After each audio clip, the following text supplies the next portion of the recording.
sa akin parang kang yin and yang. Ha? Parang yin and yang yung pakiramdam ko.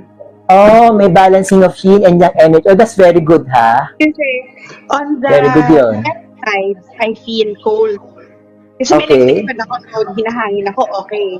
On the right side, para ako hindi naman ako yung iniihaw. Never ko pa naman naramdaman yung feeling na iniihaw. Pero alam niyo po yung feeling na nag-iihaw kayo, tapos nakatapat kayo doon. Mainit. Ang init talaga. Tapos yung sinabi niyo, sir, yung tumawa si Mizano, alam ko mataba ako, masarap ako pag inihaw.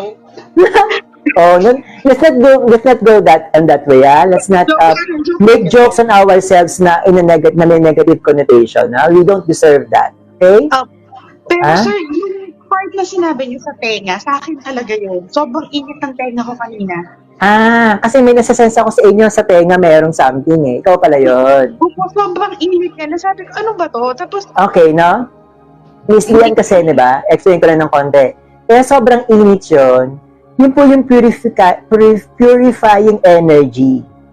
So, pinupurify ka talaga kanina, kaya sobrang init siya. And we have to endure that. We have to go through that process of purification.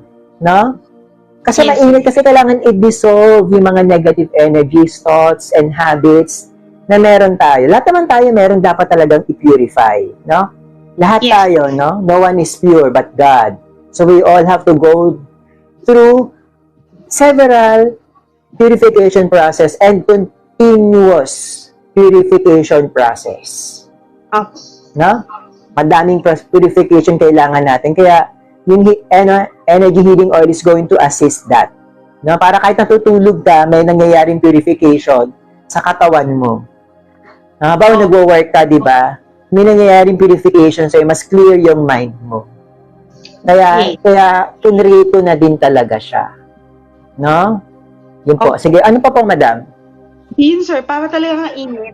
Kasi kahit after, di ba after the Pero ano, malamig ba sa lugar nyo? May electric fan, may aircon naman yata, ganon?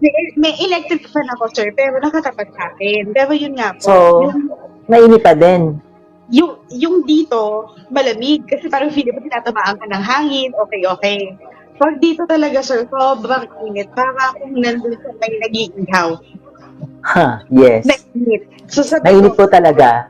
Opo, Eh. tapos Parang nagbabaga siya, di ba? yes. Pero yung sinasabi ko sir na, yung lagi kong sinasabi na sometimes when you say na, go to the light, see the light. Yes. Yung hindi Yes. ko makita si light, pero you Ano know na? that you're in the light because you feel the light. That's also a good thing. You feel it. Because you can feel it, you can see it.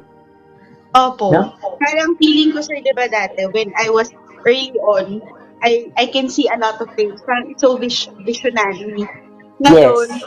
hindi ko na sila nakikita, pero nararamdaman ko na sila. Parang ganun yung I think evolution. Na parang dati, I think during this time, yun ang kailangan mo ma-enhance. Yung spiritual senses mo, the feeling. yes po. Tapos next time, sabay-sabay na yan. May feeling na, Kasi meron pang yun, wala vision. akong nakikita.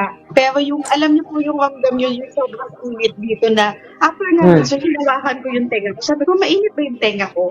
Surprisingly, pareho naman sila ng temperature. Tapos sabi It's the energy. It's the energy.